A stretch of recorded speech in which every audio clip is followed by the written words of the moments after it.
Okay. Is it okay if I move around or let's mess up with you? Should I stay seated? It's hard. Up to here. Okay, alright. I can stay like this. Okay, good. Alright, good. It's hard for me to stay still. So, this is sort of more of a theological response to the environmental crisis. So I've talked a lot in the last couple of classes about more broadly religion and ecology. And then the last time I talked more specifically about a single doctrine.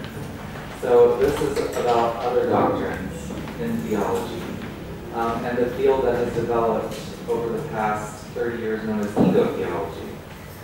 So, as with all, oh, by the way, yeah, well, never mind, we'll get to that. Okay. As with all of the other things that I've tried to talk about, I want to give it some sort of context. So basically, before the 20th century, before there is an environmental crisis, there is no need for something like eco-theology. There's no need for an environmental movement, right? So there's not a lot of self-awareness about human relationships with the rest of the natural world. Now, that doesn't mean there aren't people like St. Francis, that there aren't Buddhist monks that hug trees and ordain trees, that ancient Buddhists don't sort of argue over whether or not dogs have Buddha nature and stuff like this.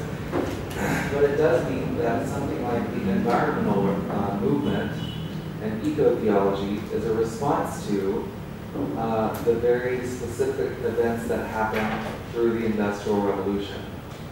And that is the recognition of our ability to destroy, to a large degree, air quality, water quality, these sorts of things, to deforest. So, when we're looking back into the history of Christian thought to help reconstruct and develop a response to the environmental crisis, we have to remember that none of our religious Christianity, Judaism, none of the religious traditions were constructed during a time that there was an environmental crisis.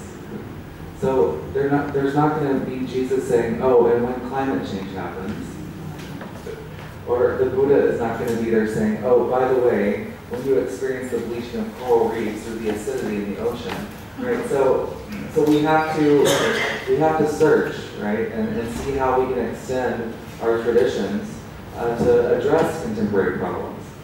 Now, having said that, there were a few outliers that sort of did much more of an eco-theology than their contemporaries.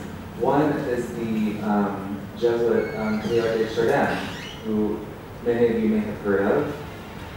Kuliah Umum was actually a paleontologist and Jesuit. And when he was a contemporary of Darwin, and he lived until the early 1930s, 40s, something like this. And so when Darwin published The Origin of Species and evolution came out, this Jesuit scientist is like, wow, this means something for theology. And so he tried to redevelop theology from an evolutionary perspective. So he sort of went back to the tradition and said, well, what does this new information mean for theology? And this is a Jesuit priest who never left the church, right? Embracing evolution and rethinking theology in an evolutionary nature. He also happened to be very good friends with the father of Ian Barber, Ian Barber is one of the leaders of what comes later to be religion and science. And so I met Ian Barber, and he remembers hanging out with Teilhard de Chardin. So it's just very, very interesting how all these things overlap. In any event, another person that did this, you probably have heard of because I've seen many of you nod when I say process thought, or process theology, is Alfred North Whitehead. So Whitehead, an Anglican, right, physicist, who, like Taylor before him, was trying to say, okay, what does this new physics mean for theology, right? So he adapts theology to the new information about physics, right? So these are people that are retrieving the tradition and seeing how new information changes it and what it means for theology. One of the first people to do this with environmental concerns, and it was centered around the threat of the nuclear winter, right, in World War II, was Joseph Sittler, right, who began to develop what does this mean, right? What does theology mean now that we have the capacity to end humanity with the atomic bomb, right? To fundamentally change the face of the planet. So he began doing this in the 1950s. But prior to Lynn White's argument, Lynn White was a historian of science, and he published in 1967 an article in Science magazine, one of the two big science journals. There's Science and Nature in the US. Right? And what he said was, look, this was 1967, right when the environmental movement was starting to get going, right when people, Rachel Carson published her book Silent Spring about the effects of pesticides on the environment. We have become aware of nuclear radiation. We were beginning to see mass deforestation. We were about to enter the period of global recession due to the gas shortage, right? So we were beginning to realize the limits of our consumption. So Lynn White, this historian of science, writes in Science magazine, he says, look, the environmental crisis is at root, doesn't have to do with science and technology. It has to do with a spiritual crisis, a religious crisis. And for him, he said, this crisis is largely the result of a dominion theology from Jewish and Christian thought. So this idea that we can have dominion over and subdue the earth, right? This is what he was saying in 1967. Now, a lot of environmentalists and people that were done with religion said, aha, here's our prophet finally saying that religion is useless and we can all be justified in becoming atheists, right? This sort of thing, environmentalists. Right? But what they failed to see was the rest of his article, which said, and if this is a spiritual and religious crisis, then we need a spiritual and religious response. And at that point, he said, look to the tradition of Christianity, and you have St. Francis of Assisi, right? An example of someone who spoke with animals, right? Spoke of brother, sun, sister, moon, right? In the Canticle of Creation. And so he proposed that St. Francis become the patron saint of ecology, the science of ecology, in this very same article. So, what he was saying basically is that Christian theology has brought us out of the rest of the planet through our understanding of what it means to be made in the image of God as somehow over and against the rest of nature, through our doctrine of ex nihilo, which I talked about yesterday, through our soteriology, right? That the material world is not necessarily the really real in some versions of theology, and our salvation is in another world, right? It's sort of earth denying. Through our eschatology, right? In the end, right, there'll be a new creation. Well, what's going to happen to this old creation, right? Through our understanding of sin. Sin has been so focused on human sin and human sin and sex and this sort of thing that we've forgotten about systemic sins, right? Or sins against nature. Through our pneumatology, our understanding of the Spirit has been quite disembodied. When you look back into the tradition, you see that it all begins with the Ruach of Elohim hovering over the face of the deep, right? The Spirit of God.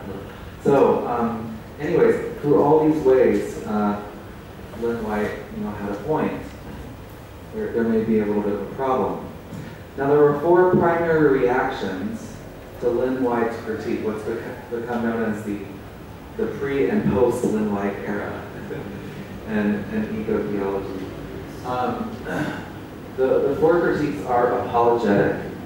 Right? That is, no, I'm sorry, you're wrong. Christianity has always been an environmental tradition, and here I'll show you why. Here are all the traditions that tell you why Christianity is environmental. You're just wrong. So it's sort of an apologetic / denial, right? Another is reform, the Reformed tradition. Someone like Paul Santmeyer, a Lutheran pastor and theologian, who wrote Nature Reborn, The Revolt of Nature, Nature Reborn. He's written several books. But what he says is, you're right. We need to reform. Our theology is basically, the doctrines are okay, but we just need to reform them. So that they are aware now, they are extended to be more aware of the environmental crisis and address our context. Then there's radical reconstruction, which would be exemplified by someone like Rosemary Radford Ruther. This sort of reaction says, look, you're right. Some doctrines are just bad, and we've got to leave them behind. And we have to come up with new ways to understand what it means to be Christian in the world. Right? So we don't need necessarily to hold on to the categories of systematic theology that we've held on to for the past centuries, because this new situation calls for something more. So but still, within the Christian framework, within a self-identifying Christian tradition. And then you have the post-Christians, right? People like Thomas Berry and Mary Daly, who say, no, you're right, and Christianity is hopeless. We need a new way of being religious in the world. Thomas Berry shifted from being a Catholic priest. He left the church, and he says, I've now become a geologian instead of a theologian. Mary Daly said, similarly about the sexism inherent in Christianity. She said, Christianity is inherently sexist and patriarchal. No, thank you. We need something new.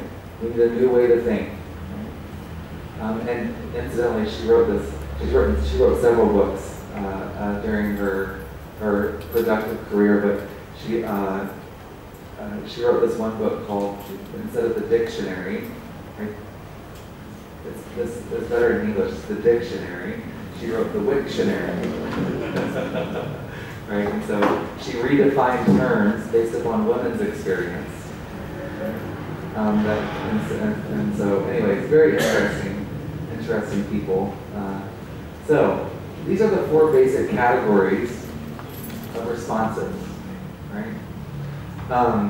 Now, what are some of the sources if you choose to remain in the one of the 3, which I assume that many of you will, since you want to be pastors likely or something like this, and most people, right, choose to stay in one of the 3, even though you can still draw from the 4th category. You don't have to fear the 4th category.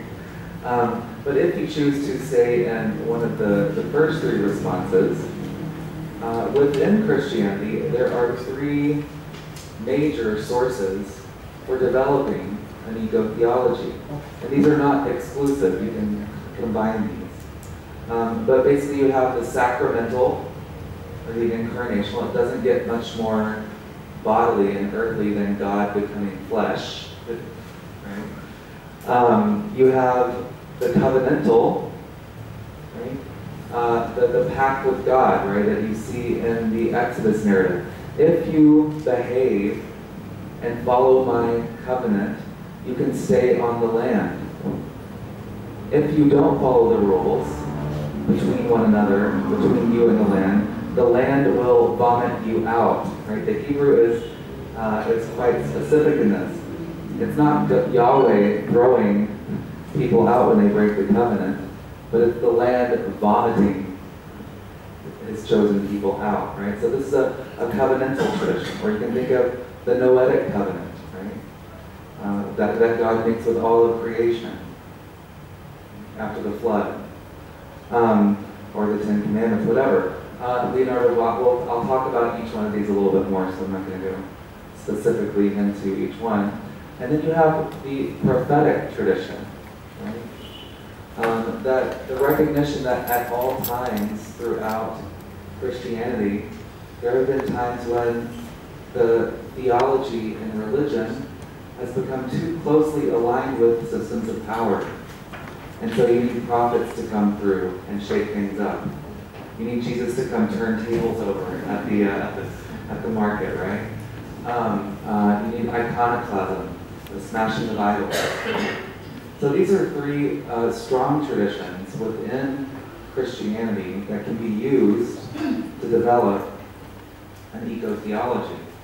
Now, some of these specific doctrines, right, that we might want to go into.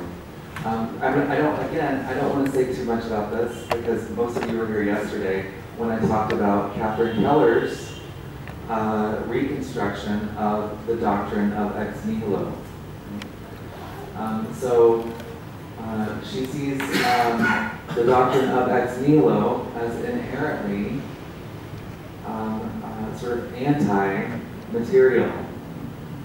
And so she opts for something like creatio ex profundis, right? Creation out of profoundness, the tehom, the watery depths, an elemental creation, rather than creatio ex nihilo, which is imposed upon the Genesis story by later theology and is not indeed biblical.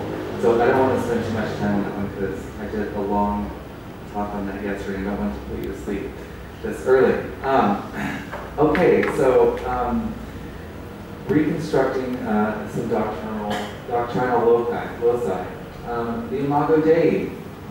Jürgen Moltmann, who many of you may have heard of or run across, has been very good at this, right? in his systematic theology. And what he says is, look, the Imago Dei is not some sort of essence. It's not a spirit. It's not something that marks humans as over and against the rest of nature. But it's a process. We live into the Imago Dei when we live in right relations with all of the creation that is indeed very good. Right? So the Imago Dei is a process that is the end result. Living into the image of God is an active thing. It's a responsibility. It's not a given. Right? And so that's how he reworks the idea of the Imago Dei. It doesn't mean that you have a soul and you're saved from birth. Right? It means that if you, it's a promise. It's a goal to live in right relations with others and with the rest of the natural world. Okay. Sally McFay, right, in a very sacramental way, develops her own understanding of what it means for what an incarnational theology means. If indeed God becomes flesh in human form, well, from an ecological perspective, that means God takes on an elemental form. That means that God is related to all the other animal kingdom. That means that God is within all the elements, the air, the water, all the things that are necessary for life. And indeed, she says, the earth is the body of God. And from her perspective, this idea of an incarnational theology, a sacramental theology, means that we have to rethink understandings of sin and salvation specifically. So sin is a turning away from God, and if the earth is God's body, or the universe is God's body, which is really what she means, then turning away from the earth and denying our dependency upon the earth is a sin. We are turning our backs to God when we pretend as if we don't exist because of the rest of the natural world, and as part of the rest of the natural world. So for her, sin is ecological sin. And salvation, likewise. Salvation is for this whole creation. It's embodied.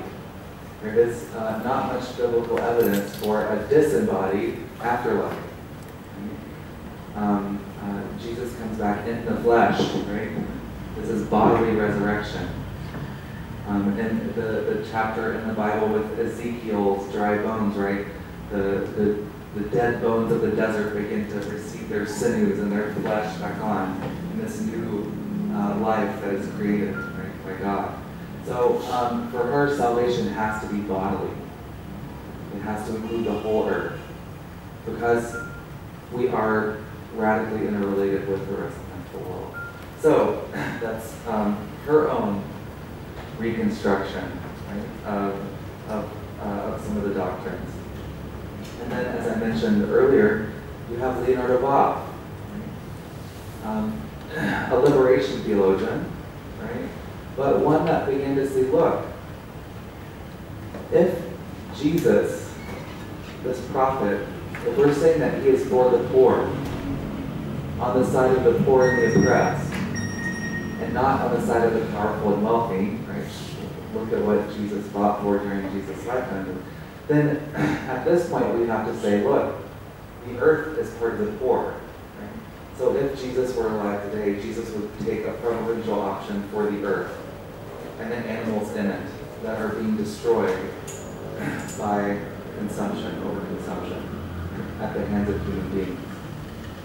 So extending metaphors of liberation theology, and the work, someone was talking about doing work with Paulo Freire, right? This is part of the pedagogy of the oppressed, is becoming an environmentalist, right? And thinking theologically from the poor of the earth, right? From the place of the poor of the earth.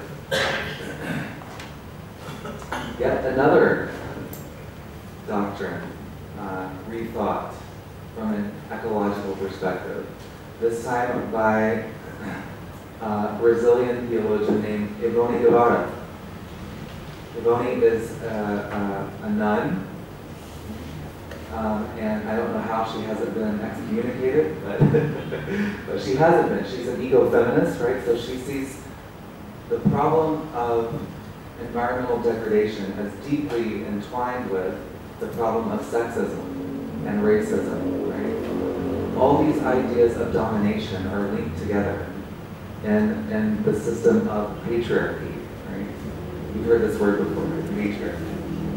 And what is patriarchy? It's this idea that sort of God is at the top of the universe, and then a little bit underneath that there's men, and then women, and then, oh, by the way, this is just elite men. And you have your slaves, and you have your animals, and you have the dirt, right, in the earth. So this is patriarchy, right? And for a long time, Christian theology has been thought through these sorts of terms. You can only be a priest, right? You're a man, right? So she sees all of this and the deconstruction of patriarchy as a liberating thing, not just for human beings, for all human beings, men and women, but for the earth as well. And that's what ecofeminism is about. And anyway, she wrote in this book, Longing for Running Water, she understands the Trinity as a metaphor for radical interrelationship. So as an ecological metaphor, 3 in 1, this idea that a community is also a single entity, much like all the different organisms of an ecosystem that make it up, right? And living in relationship to each other and glorifying that community is hard work. But that's what we're called to do if we believe in a Trinitarian God and that we are made in the image of that God. We are called to live in right relations with the rest of the natural world.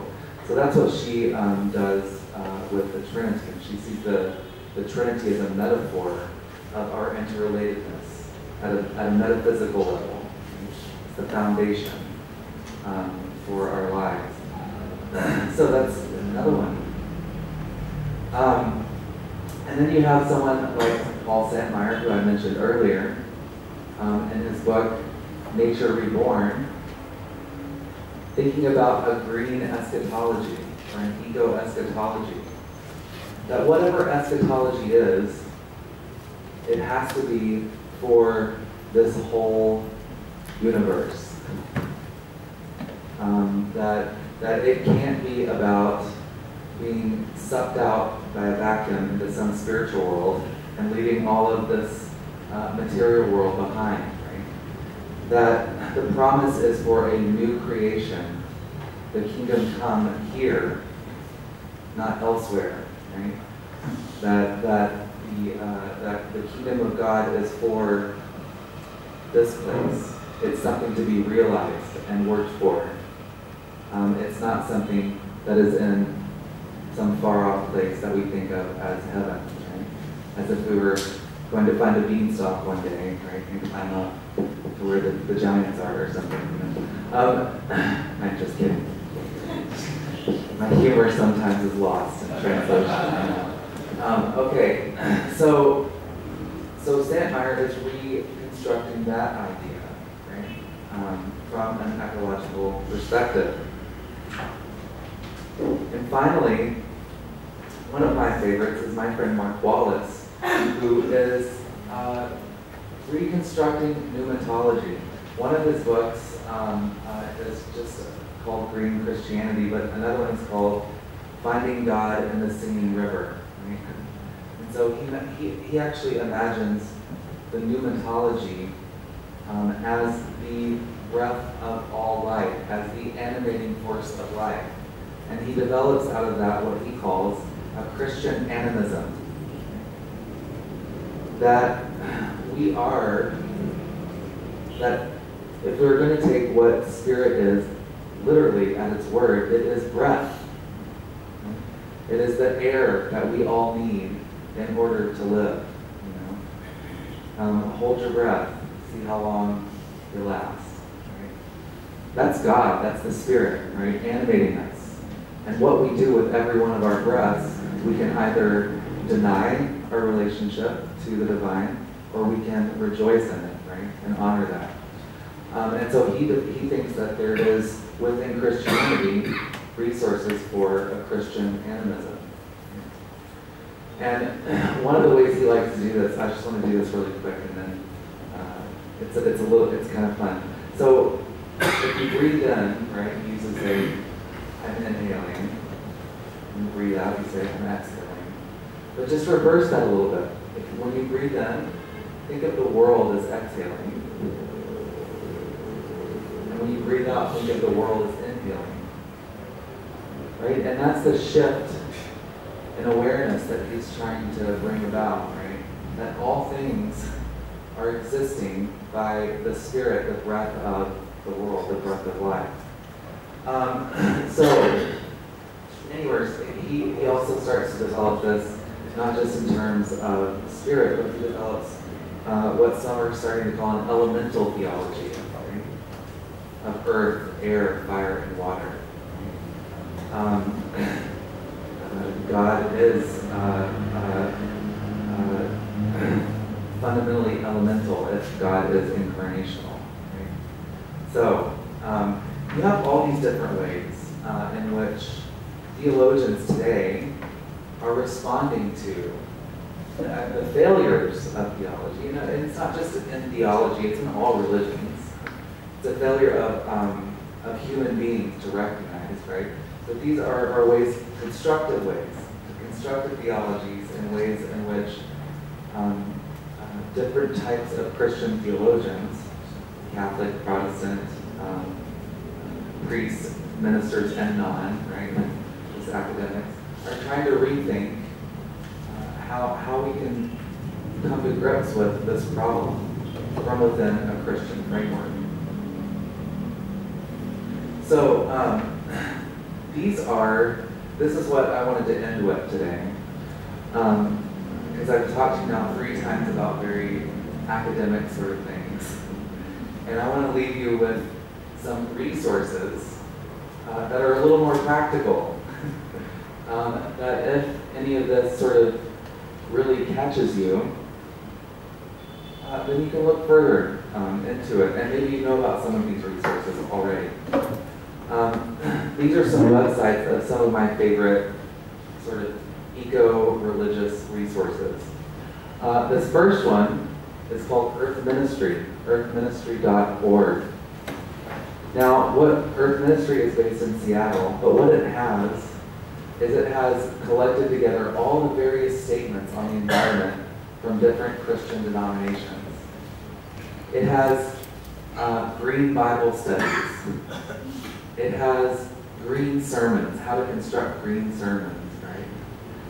It has all these sorts of resources for how to theologically shift within your congregation towards an eco-theological sort of way of thinking. So it's quite helpful if you're in the parish and, you know, like we all are sometimes, you need some quick help here. Go to this website and find something.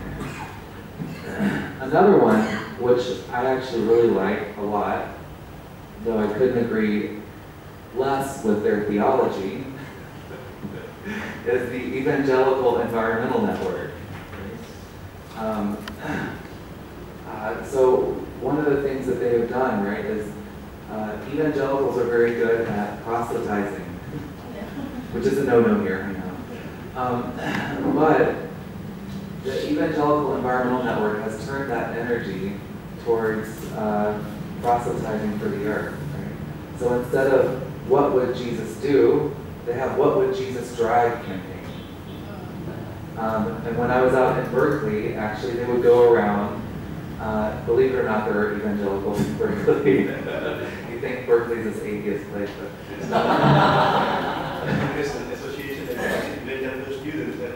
yes, exactly. So the Evangelical Environmental Networks, they would go around with bumper stickers saying, "What would Jesus drive?" And if they saw an SUV, they would slap it on there, right on the paint, right? And if you take a bumper sticker off, it takes the paint off your SUV, right? So this is like a radical action, right? You're trying to mess with someone's driving thing. They have also been instrumental in West Virginia in trying to end mountaintop removal in mining. Right? So the process by which mine companies go in and just blow the tops of mountains off to get coal, which then leads to runoff in rivers that fills up the rivers, arsenic in the water, the death of forests and everything around. So it's bad stuff. But they've been very effective in their environmental work. So I just wanted to point that out to you as well. A third one is the Regeneration Project, also known as Interfaith Power and Light. What they do is they're now in 40 different states, 39 states, and they help congregations, synagogues, and mosques to green their buildings. So they'll go in and help you do an energy audit that looks at how much energy use you're using as a congregation or a religious community. And then they'll make recommendations. Well, you can put compact fluorescent light bulbs in, you can bring your own coffee mugs, right? You can not use paper plates and styrofoam, but use real stuff and wash it, you know. You can put solar panels on the roof in some cases. You can do composting and recycling. You can buy products for your office, for your bulletins that are recycled, right, and post-consumer. So that's what they've been doing as a response to this in the Abrahamic faiths, the three monotheistic faiths. Well, three major monotheistic faiths. Okay. Another one that might be relevant for here is, and of course it's experiencing technical difficulties now, so I can't actually show it to you, but remember this, the Green Seminary Initiative, right? If you're going to have green congregations, then you've got to train green ministers, right? So the Green Seminary Initiative provides resources for seminaries like here to help green the curriculum, to help green the actual building and institution. So this organization started about 5 years ago or something, and now they have over 100 seminaries that are a part of this, right? That sign on, so people get their seminary presidents to sign on to the Green Seminary Initiative, which then gives student groups on campus saying, look, you signed on to this, that means we have to do something, right? So it sort of helps provide an impetus and some resources to green the seminaries from within. And then, of course, we have the Forum on Religion and Ecology at Yale. Now, the Forum on Religion and Ecology is not just for Christians, but they have resources on all the world religions and ecology. So if you want to find out about Christianity ecology, Judaism ecology, Buddhism ecology, Buddhism ecology, Jainism ecology, any religion ecology, go to this website. Under publications and resources, they have extensive up-to-date bibliographies on everything that's been published for every one of these religions. They have extensive links on websites for people within religious traditions that are acting. So they have activist links as well. They have video, all sorts of things. It's a great resource on the web for your own research. If you're as students, if you wanted to do something more in this, it's a good resource. And then there's IFES, the Islamic Foundation for Ecology and Environmental Sciences, which is a global-wide Muslim movement to help create a green Islam. And they have newsletters, and they hold conferences. One of the things that's come out of IFES is this concept of eco-halal. So what does it mean? What does halal mean from an environmental perspective? And is overconsumption and being a bad steward to the environment, is that haram? Right? So there's eco-halal and eco-haram ideas that have come out of this IFES movement. Greening the Hajj is another thing that they're helping, along with Dr. Gruden, who I met with yesterday, and the Religious Conservation Association, I can't remember what it's called, something like Association of Religious Conservation or something like that. Trying to green the Hajj. Imagine how many thousands of people go on Hajj every year and what resources that takes. So how can we offset that carbon footprint if we're truly trying to honor this creation? Yet another organization. The Renewal Project, this is an interesting project, and it's also a film, and they have a film that has clips, about 5 to 10 minute clips of various religions and actual communities, religious communities that are greening their own community, right? So it's very good to use in classes and with congregations, this film. It would be a great resource to have here in your library. If I had a copy, I'd give it to you. I don't. It's relatively inexpensive, and I'm sure that, this is Indonesia, so I'm sure you can find it online somewhere.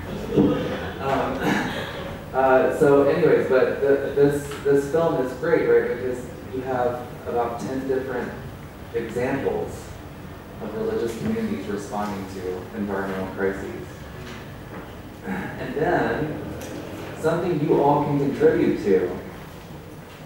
Right now, you can begin to do this as seminarians, as graduate students, is this new blog called Eco-Theo Review.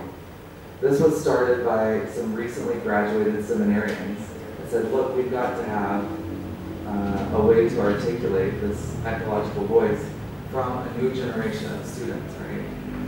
We're not all going to be academics, we're not all going to be in positions of power, but we can come together and sort of have a clearinghouse where seminarians and other peoples can write poetry and share articles and information and activities that are going on. So this is a brand new project and one that I think is quite possible. It's Eco-Theo Review, Christianity, Ecology, and Culture.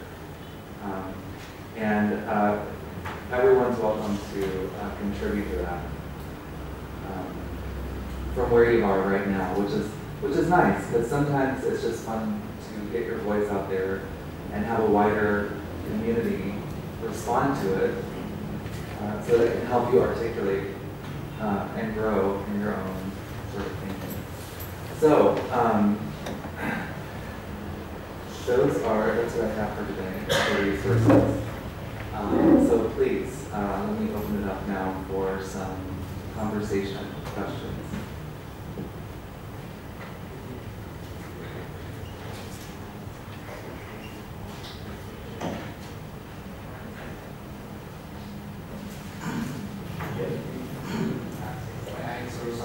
Yes, of course.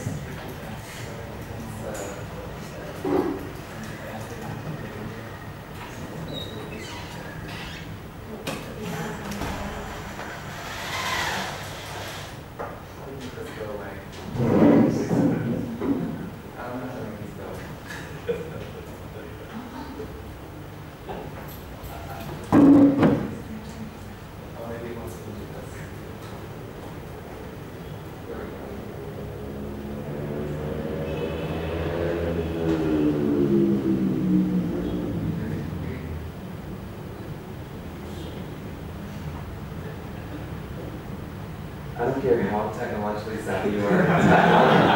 Technology can always make you feel like an idiot.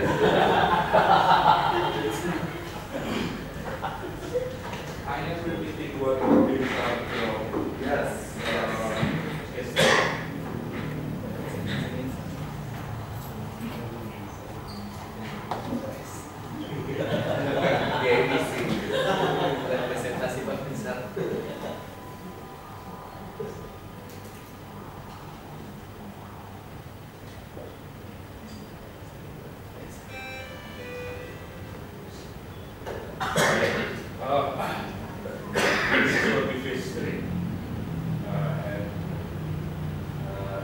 Kind of thought we can find it everywhere in every aspect of our life. And then we're talking about eco-theology, which is maybe it's not new for us, but you teach us how to build an awareness about our future ecology. Then the problem is I try to connect it the thought with yesterday I think we discussed about gender ethic.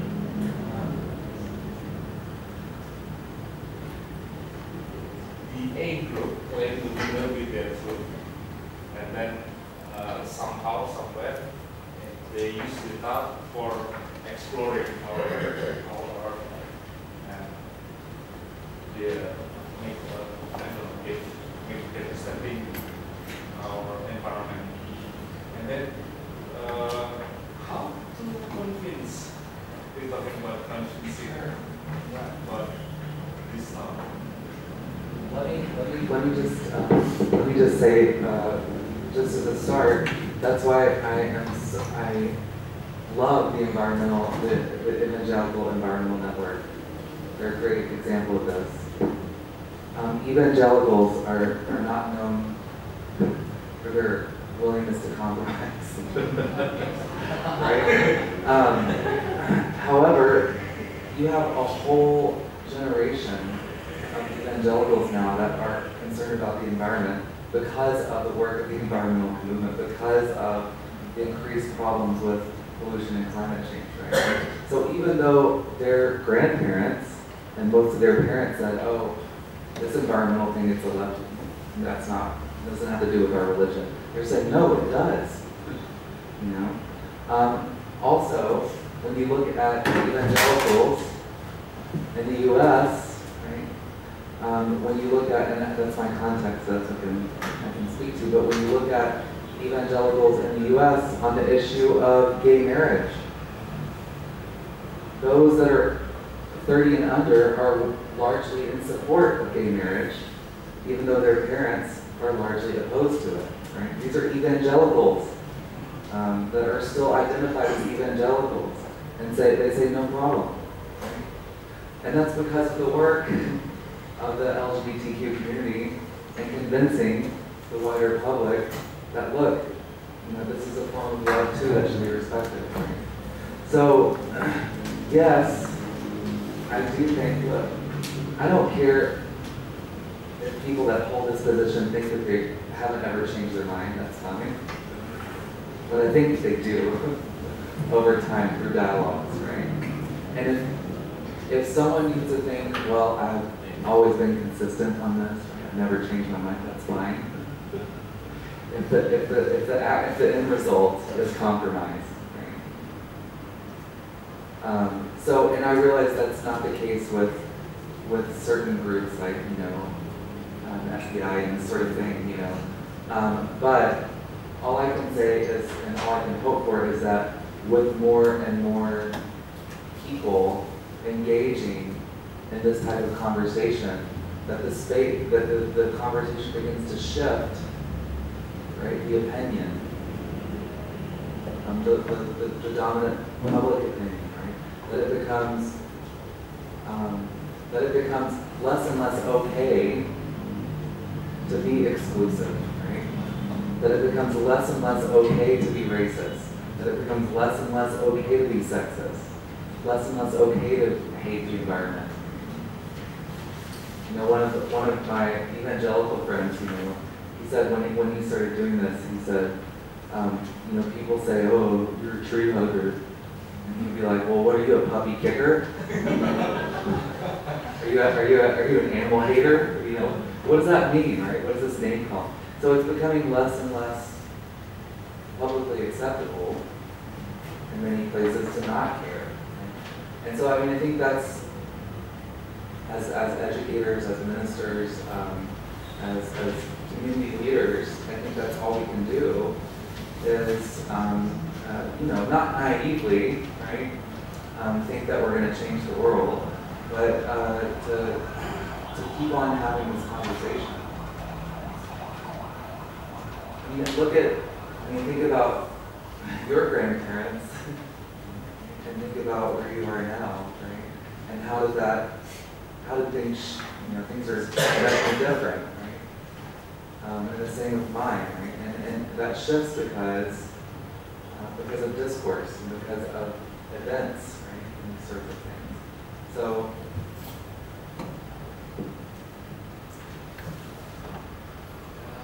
yeah, we can do that. In the practical area, actually we connect with the ecology. This is on progress. This is questioning why, and why. So I'm talking about the ultimate. So again, and then we see the ultimate truth about ecology, how to say we should save our nature, and then bring us face to face with the part of people that they already do. This is my ultimate truth that it is different and it's okay that we explore your and so on and so on. So the kind of And eco-theology is ongoing progress, not finished yet. And then you develop, you must face with some people, some part of the people that claim their ultimate truth by exploring the earth. So that's the